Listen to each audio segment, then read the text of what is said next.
RecipeDB is the database of worldwide recipes for exploring the recipes in a structured manner. So the process which has gone behind creating this database as well as the final product will be explained to us by our team. Let me call upon on the stage Nirav, Utkarsh, Jushan and Jaspreet. These are BTech computer science students, most of them, and they are undergraduate students in various institutions in IIIT Delhi and around, and they have helped in the summer. So we have an active summer internship program in which they work on certain projects. In this case, they worked on RecipeDB. Now they will be explaining us the RecipeDB project. Where is it?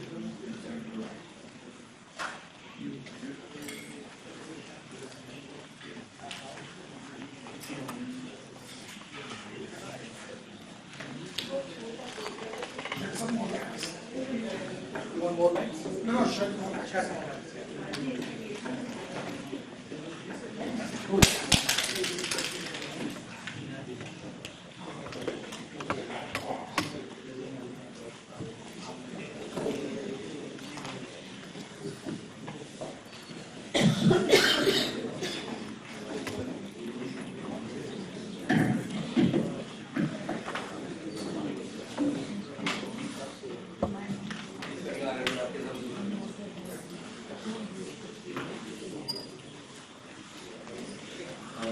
So RecipeDB is a resource for exploring recipes. It's a structured repository of recipes and ingredients from over 22 world regions, intended to enable data-driven explorations of recipes.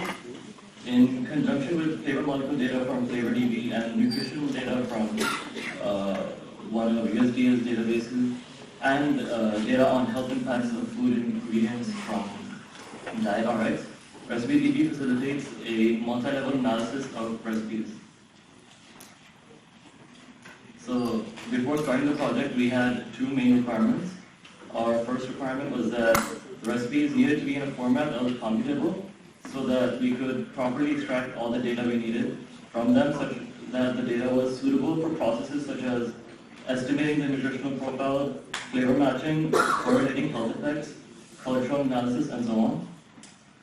Our second requirement was a scalable web server resource which would allow quick search and visualization of the complex data structures. The primary use case for this project is to find interesting relations between recipes across regions and cultural domains, including but not limited to finding distinctive features within and across cuisines, finding nutritional estimates of recipes, finding the semantic relations within preparation steps, and so on. We collected over 118,000 recipes, mainly from two websites, Genius Kitchen, which is now food.com, and All Recipes. From each recipe, we extracted, at the very least, their ingredients, instructions, and geographical origin. We reused the research methodologies and data from FlavorDB for flavor molecule data, and DietRx for data on health impacts of food ingredients. We archived the standard reference database from USDA and used it as a trusted source for estimating the nutritional profile for food descriptors. Now Neerav will talk about the data processing. Thanks, Jaspreet. So basically, I'll be talking about the data structure related to a recipe in RecipeDB. So first of all, we need to ask ourselves what kind of information is useful from a recipe. So we found out that there are basically 5 features from which we can make a quantifiable data structure. Those 5 features are, first of all, the ingredient name and its properties. Properties include its quantity, the unit the quantity is mentioned in, and the processing state of the ingredient. Another thing that we looked at was the processes involved in the recipe, such as boiling, grilling, baking. All of these processes are essential to how the final nutritional requirement of the recipe is calculated. Another important thing was the relationship between the ingredient and the process. Which ingredient is involved in which process is especially essential to compute how the nutritional mapping is done. The temporal sequence of cooking processes is also important because we see which process is first adopted and which process is later adopted. Through this we can see which ingredients combine and what is the sequential approach we have taken for mapping our processes. And of course the utensils involved in our recipe. So in a standard recipe, there is actually it's structured in two sections. The two sections are the ingredient phases section and the instruction section. Now the ingredient phases section is incredibly unstructured. We can see that there are simple sentences such as 3/4 cup sugar, from which we can directly infer, okay, that's this is the ingredient name, this is the unit, and this is the quantity. But there are more complex structures such as 1 8-ounce packaged cream cheese softened. We also need to know what is the ingredient name and what is the processing state of the ingredient. We need to directly compute these from if given an instruction phase, if given an ingredient phase. And similarly, other ingredient phases in which they are also unstructured. There are huge variations in how instructions are written by different chefs. There is also a problem of relationship dependency, which is essentially to know which ingredient is related to which process. Despite us understanding it when we read, a computer cannot infer that directly. So essentially we used machine learning techniques such as clustering and natural language processing techniques such as named entity recognition to extract these features from our data. So if given a recipe with 97% accuracy, we can extract the direct ingredients involved in the recipe, the processing state of every ingredient, the quantity of every ingredient, the units, corresponding units, and also the processes and the utensils involved. And we can make it into a quantifiable data structure. Another thing that we did was the dietary style annotation. So our aim with this was that we can assign each recipe to a particular dietary style. The dietary style, for example, can be vegan, pescatarian, ovo-lactarian. So the way we approached this was we assigned each ingredient we assigned each ingredient a category out of meat, eggs, dairy, fish, seafood or dish. And then we made certain heuristics in relation to each dietary style as to how that dietary style would adopt. So just for an example, the vegan should not include meat, eggs, fish, seafood, these such things. Next I'll have Jushan explain the rest of the data processing. Before Jushan can take over, a very brief summary of what has been told to you so far. The challenge here was, how do you create a structured database of recipes given unstructured recipes which are written in human readable language? You and me, if I were to go to food.com or other database and were to read the recipes, we shall be very clear about what the recipes say. When it says 1/4, we know that it is quarter cup of something that has to be taken, etc. Right? Whereas, if you want to do it for 1,18,000 recipes, if you want to do that, you can't do it manually. Is that clear? The problem is understood that if you want to do it for lakhs of recipes, I want to extract the information, recipe name, recipe region where it comes from, ingredient, quantity, unit, state, with temperature. If I want to extract all of this information manually, it's extremely challenging. So what we have tried to do, and what these boys have tried to do in the lab, is to come up with computational protocols wherein you take some few thousands of recipes, say 5,000 recipes, you extract this information manually, there is a lot of labor that goes into it, and you train a program, you train an algorithm to tell that look, this part is ingredient, that's quantity, that's unit, this is temperature, etc. And you test its accuracy with using the same data. Part of the data is used for what is called as training, and the rest of it is used for testing. Let the machine or the algorithm predict it based on what it has learned, like a human would learn, right? And based on that, you come up with accuracy. And that's what the accuracy was mentioned by Nirav. And with that accuracy, now we say, well, now let's rest back and let the computer do the job for us. And for rest of the recipes, you run the program and get the information out of it, right? So having done this, the beautiful thing that happens is that instead of having unstructured human readable recipes, you get structured computable recipes. That's what you end up getting. Yeah, you can carry on now. So yeah, so I'll be walking through the rest of the data processing that we did. So our basic aim was to create such a web frame that we have as much information as possible. So we wanted to include, the geocultural mapping, the dietary style, and everything about recipes that we put. So it's a one-stop place for people to visit and to get all the information. So first off, we did the geocultural mapping. In this, we did this by creating 3 hierarchies, which were continent, region, and sub-region. And sub-region is basically the country that the recipe originated from. The continent and country, or sub-region, mapping had been obtained from the source itself. So, for example, from all recipes from Shrim's Kitchen, the continent and the country were already present there. For the regions, we did geocultural mapping of the recipes. We call it geocultural since it takes into account the geographical as well as the cultural aspects, such as the common language and history of different regions. This regional mapping was done taking into account the cultural rather than geographical similarities. For example, although Egypt is geographically in Africa, it was classified as a member of the Middle Eastern region because of its culinary similarity to the region. Also, for countries with fewer recipes, broader sub-regions were created since we require a reasonable amount of recipes in each region. For example, in the African continent, some recipes were bundled under sub-region West Africa to accommodate a few countries which had fewer recipes. So as I think some of you must have seen the poster outside in which we had done the hierarchical clustering. That would have not been possible if we did not have uniform distribution of recipes inside the regions. Right? So that was the motivation. We wanted to keep uniformity in the regions. So after that, so now we have collected a lot of data with the recipes. Now the next step was collecting as much data about ingredients as possible. So to deal with that, we did a couple of things. We first of all, we mapped all ingredients to one of the 29 categories that had been defined in FlavorDB. So and this was done exclusively. So for example, some of the categories were additive, bakery, beverage, cereal, etc. And so one-on-one mapping was done. And this was just one of the steps we did for ingredient annotations. The other was each ingredient was also assigned with a generic ingredient name and linked to its Wikipedia page manually.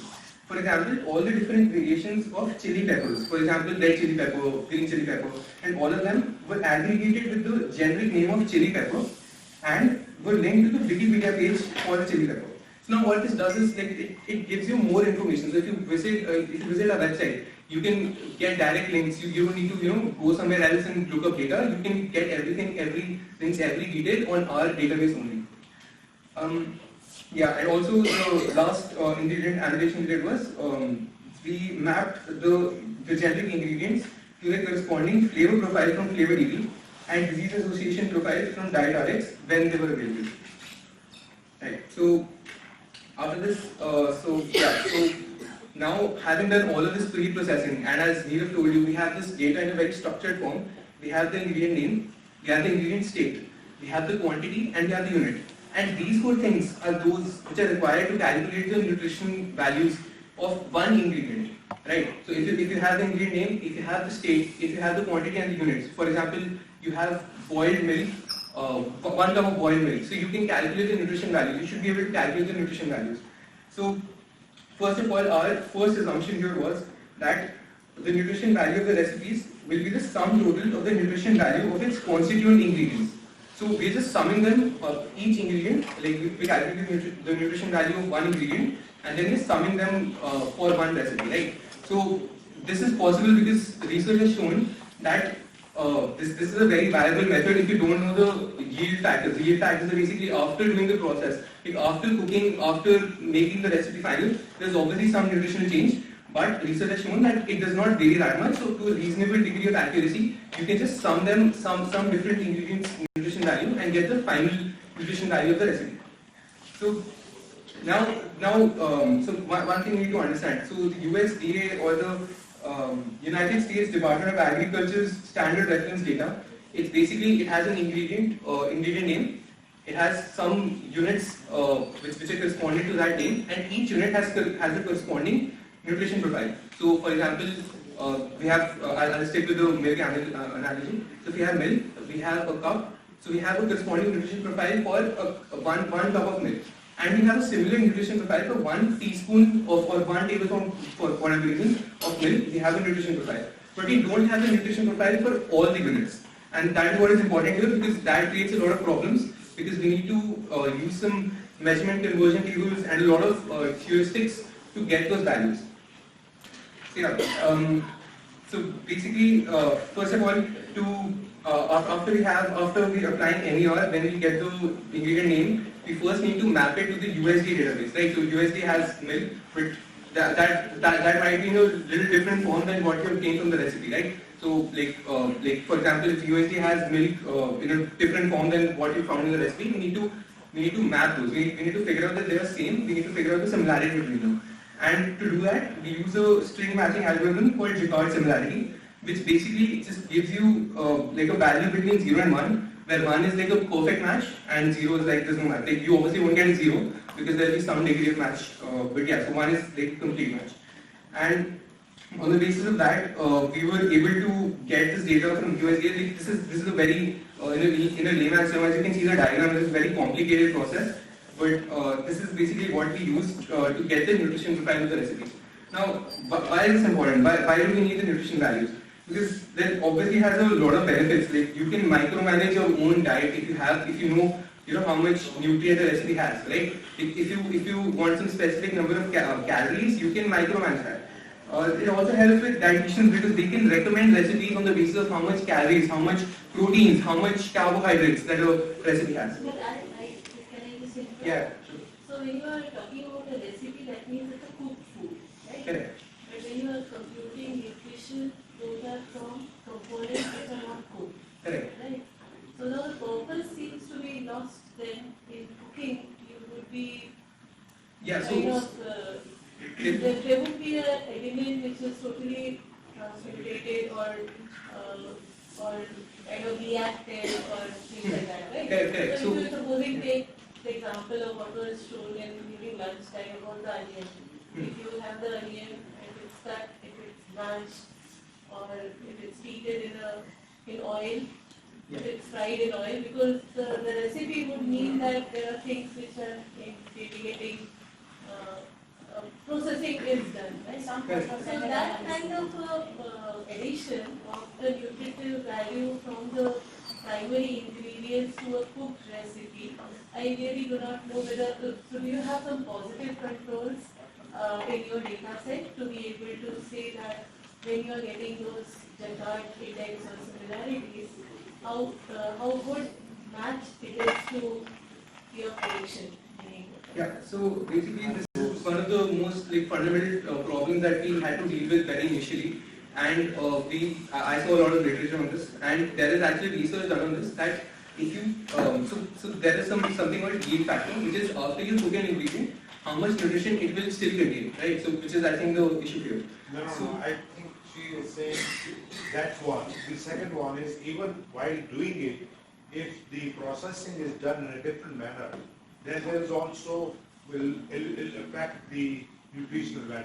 That is what she is saying. Yeah. So So just yeah. taking the ingredient versus putting a weightage on the way it is being cooked for its nutrition to be calculated, I think that needs to be factored in when you are Yes, doing. that is factored in that. So I think very briefly to add here, not only the ingredient and the quantity has been considered while calculating the nutritional value, but the USDA database provides for different form of the ingredient the nutritional value. Onion boiled, onion fried, onion sauteed will have different nutritional value. We still are missing synergistic effects, right? When it is being put together and boiled, what might be happening, we are missing that.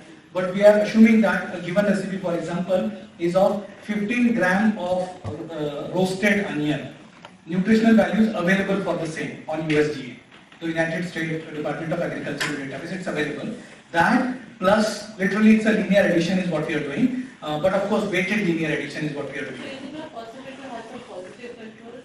Such as, what do you mean by It's positive? something that either you get it tested or something for your database to be. Yeah, there is a control. The control is this. You can tell, yeah. when I went through the literature, they have done this experiment before. So they have seen, what they did was, they did what we did now. They took up individual ingredients, they added the nutrition values, and they took the final cooked recipe and they measured the nutrition values. And they found that there was no, there was not a lot of difference between the nutrition values calculated, and that the result was now you can, it is possible for you to consider a recipe to be constituted of ingredients, and their nutrition value will be just the added sum of the ingredients. So yeah, this is one of the most fundamental issues which was thankfully resolved by that research paper that conducted the experiment for us. But if it was European cooking versus Indian cooking, it would be different, I guess. But you have to start somewhere, Yeah, that's You have to start somewhere. I'm just playing. Yeah, definitely there is some variation. This is not at all 100% accurate. Ultimately, we can control all the variables. Of No course we multiple can. variable I'm problem. just saying Of course we We can. have to minimize the. We can, experimental kitchen. Yeah, just. Yeah, For each so, recipe. yeah, points are perfect. In fact, we are ourselves extremely skeptical of how correctly we are able to, we call it estimated nutritional profile. We don't call it nutritional profile. That is because we are aware of the lacunas that we are hitting upon when we are trying to get these numbers, weight, the quantity, unit, or even sometimes we have to do this heuristic based transformation. For example, for one of the ingredient, if it says 1 tablespoon of so and so ingredient, and if the USDA database doesn't mention the nutritional value for 1 tablespoon, but does it for 1 teaspoon, then we have a conversion factor between 1 teaspoon is equal to, 1 tablespoon is equal to 4 teaspoons, let's see, whatever the number, and we do the conversion of that. While doing so, the heuristic table is maintained, because we believe that that's true, but it can be changed, so we do that. So there are lots of so-called micro assumptions that are going into it, but at the end of the day, the idea is estimated nutritional profile should match to the real nutritional profile as much as possible, including, for example, sometimes some of these websites provide nutritional value that they have outsourced and got it done. Am I right about it? Yeah, all recipes. Allrecipes.com. So what we try to do is to find out the correlation between the two, the one which are estimated versus what are obtained, positive control, just to talk about it. That's what I thought you will mention, right? So by doing that, we are trying to confirm how many outliers are we getting, if there are, whatever they are there, right? Yeah, so that's basically it for me. I'll pass on to Kash to show you a live demo of the website. Thank you. You should mention the URL. It's okay.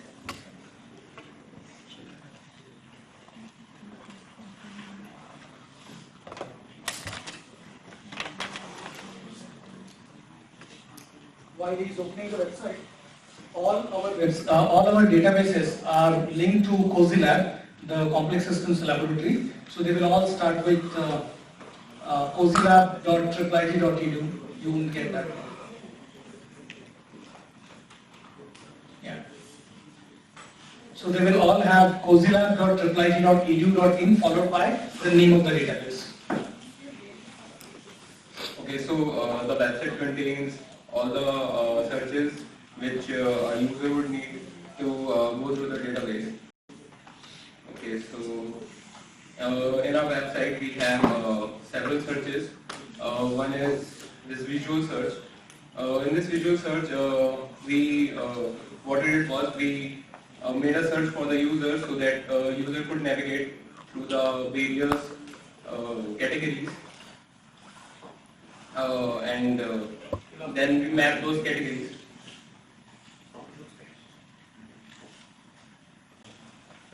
And then we map those categories with top like 5 to 6 ingredients that are used in that category across all the recipes that we have in our database.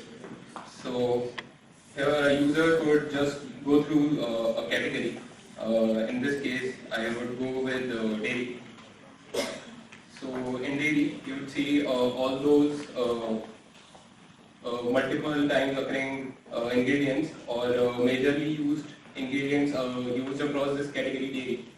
So if I go again and look at the category, so here we have dairy. We have a separate and separate page for dairy, and we have this analysis done that what are the most frequently occurring ingredients in daily use across all our recipes. So you could just like click on one of them and you would get to the ingredient page. Like I just clicked on butter, so I would just surf through the ingredient page, and we have then the information for that individual ingredient. So here for butter, we have mapped our DietRx links and the FlavorDB links and the Wikipedia links so that user could get more information across our different databases and even the database out there at Wikipedia. So and another information is from the USDA database, like the data from different forms of butter across which are available in USDA database. So we have those from there also, and then we have recipes in which the butter is used as an ingredient and is present in those recipe as a dominant ingredient. So we have those recipes as well, top 20. Then coming back to those searches, so this was our visual search, which lets a user to search through the categories and their respective ingredients. And then we have textual search. So in textual search, we have 5 different searches here. One search is simply by the cuisine, where you could just type in the region, the country in that region, and then any keyword you want in your recipe title. Like as we have scraped the recipe from different websites, so the recipe is having some name. So even you could like you are searching through Indian recipes and you want to see aloo in your recipe, you could just do that. Okay, and then you could also do one search on ingredients, like if you want some ingredient to be included in a recipe or you want some ingredient not to be included in a recipe. So it would fetch to the recipe for that. And the one again for the category, if you want dairy to be added but you don't want it to be some other category like meat, so it would be not there. Is there category wide listing also? For example, you want to check Argentine or cuisine, that's a sub-region. That's a sub-region. I mean, if somebody wants to check Argentinian recipes, you know, like this. So you have to type. Yeah, you start typing it will come. Yeah.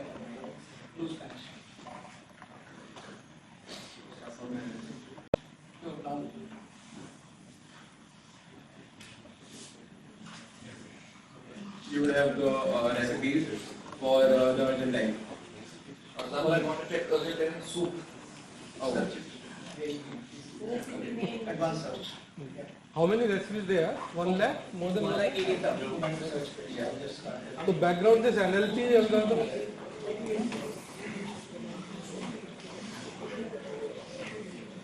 Just please. So I think we should take questions, otherwise we will get delayed a lot.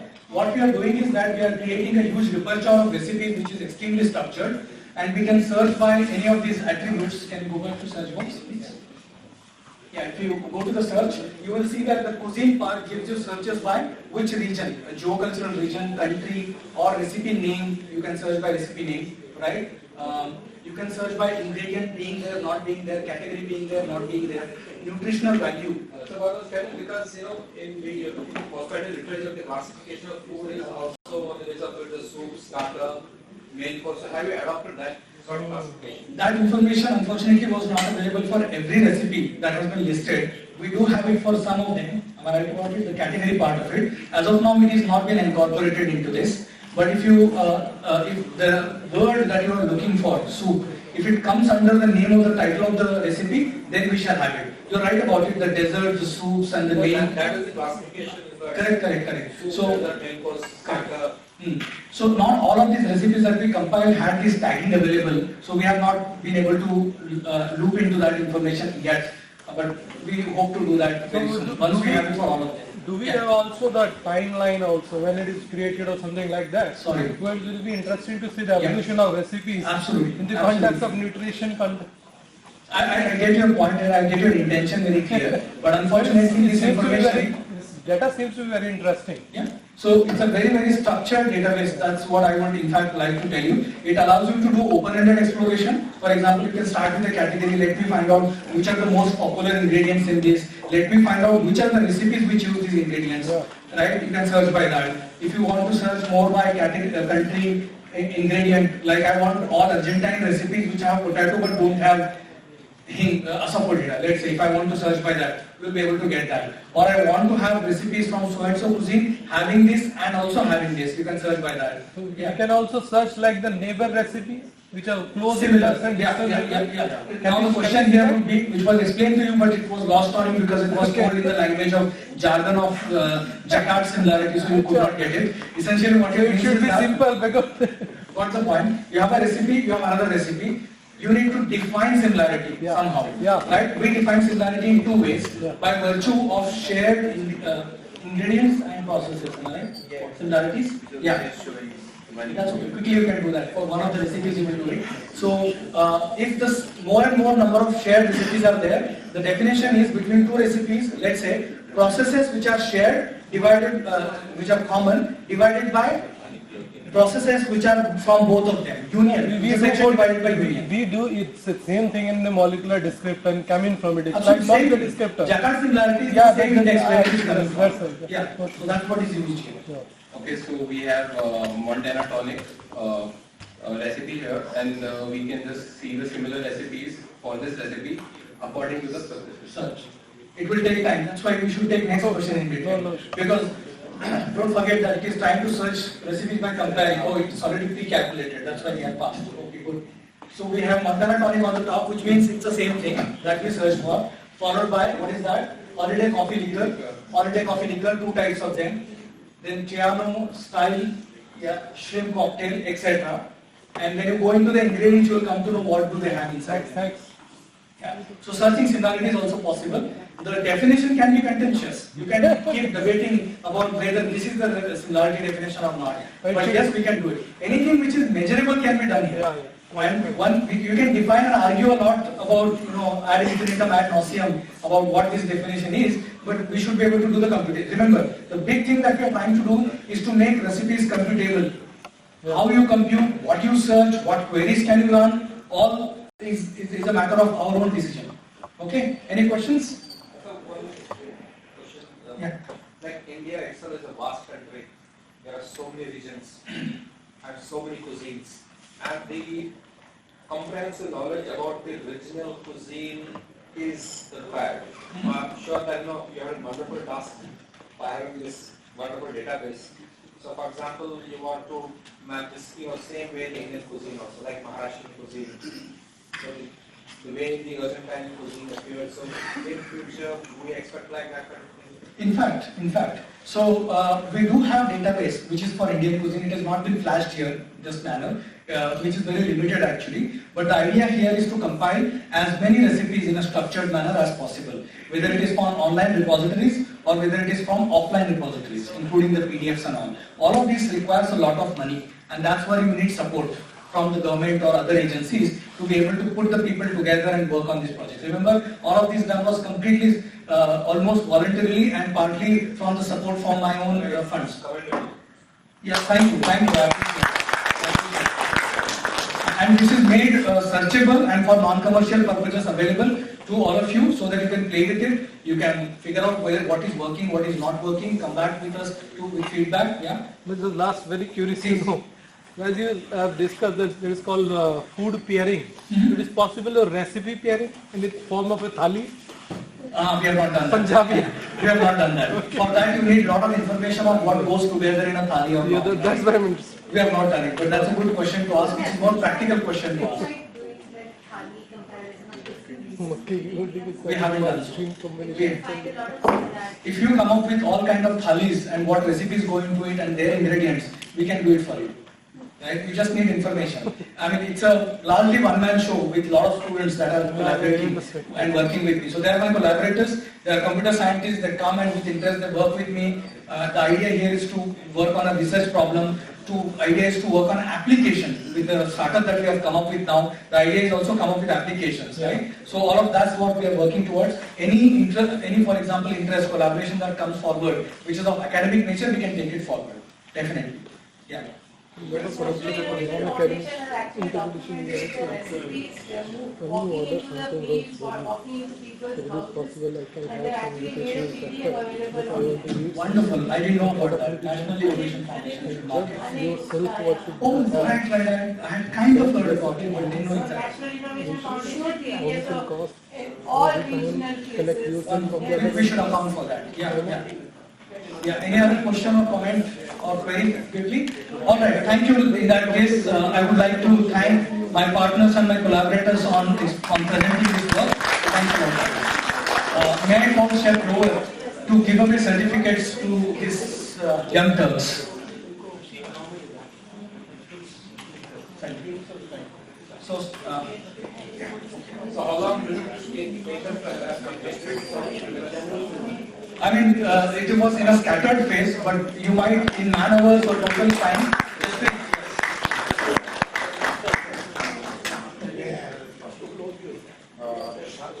Vishal.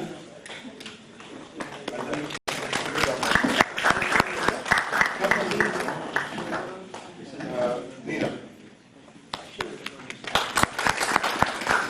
How long will it take you to do this?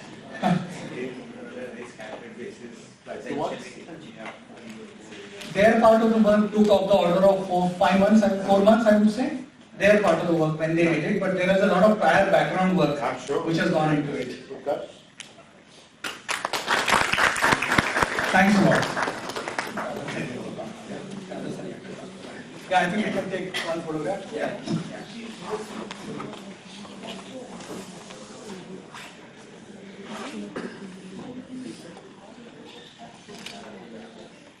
Thank you. Thanks a lot.